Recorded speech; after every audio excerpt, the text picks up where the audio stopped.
आज हम कक्षा 12 की भूगोल के तीसरे अध्याय यानी कि मानव विकास के एमसीक्यू क्वेश्चन पर चर्चा करेंगे। तो हमारा पहला प्रश्न है, वृद्धि और विकास में मुख्य अंतर क्या है?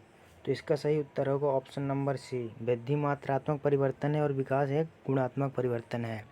अगला प्रश्न है, यदि किसी नगर की जनसंख्या 1 लाख से 2 लाख हो जाए परंतु सुविधाएं यथावत रहें तो इसे क्या कहा जाएगा? तो इसका सही उत्तर होगा ऑप्शन नंबर बी, वृद्धि। अगला प्रश्न है, वृद्धि और विकास के संदर्भ में निम्नलिखित में से कौन सा सही है? तो इसका सही उत्तर होगा ऑप्शन नंबर बी, वृद्धि धनात्मक या ऋणात्मक हो सकती है परंतु विकास हमेशा धनात्मक होता है।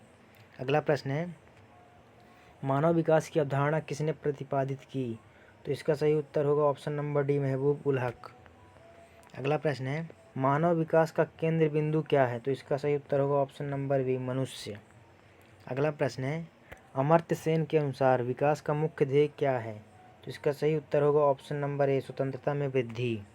अगला प्रश्न है, डॉक्टर महबूब उल हक ने किस वर्ष मानव विकास सूचकांक प्रतिपादित किया? तो इसका सही उत्तर होगा ऑप्शन नंबर सी, 1990।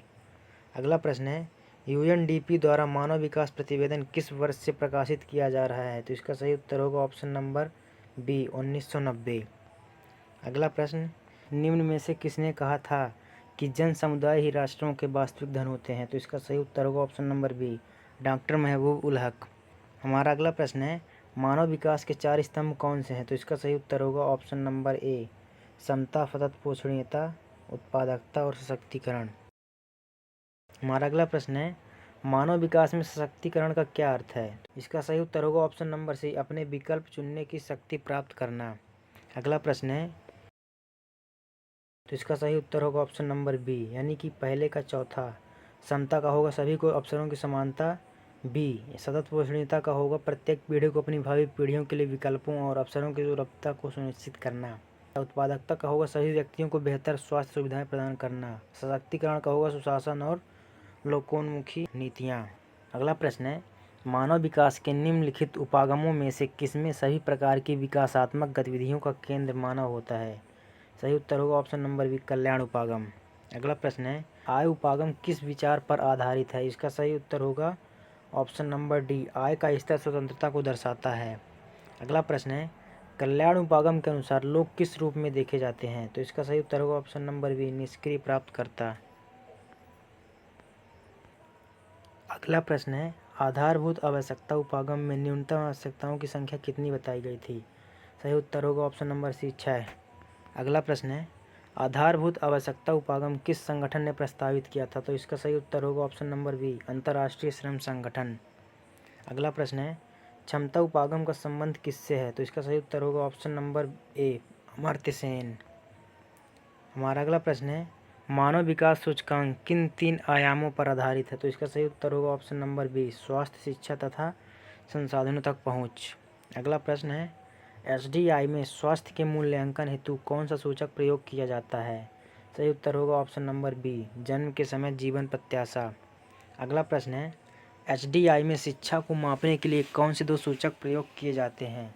इसका सही उत्तर होगा ऑप्शन नंबर सी, प्रौढ़ साक्षरता दर और सकल नामांकन अनुपात। अगला प्रश्न, एसडीआई की गणना में प्रत्येक आयाम को कितनी भारिता दी जाती है? सही उत्तर होगा ऑप्शन नंबर बी, 1/3। हमारा अगला प्रश्न है, मानव विकास सूचकांक का कौन सा पक्ष इसकी प्रमुख सीमा है? तो इसका सही उत्तर होगा ऑप्शन नंबर बी, वितरण के संबंध में यह मौन है। अगला प्रश्न, मानव गरीबी सूचकांक किसकी माप करता है? तो इसका सही उत्तर होगा ऑप्शन नंबर डी, मानव विकास में कमी की माप करता है। अगला प्रश्न, मानव गरीबी सूचकांक में निम्नलिखित में से कौन सा शामिल नहीं है? तो इसका सही आंसर होगा ऑप्शन नंबर डी, प्रति व्यक्ति आय में कमी, यह शामिल नहीं और बाकी ऊपर की ए बी सी तीनों शामिल हैं। अगला प्रश्न, निम्न में से किसे भूटान ने प्रगति का आधिकारिक माप घोषित किया है?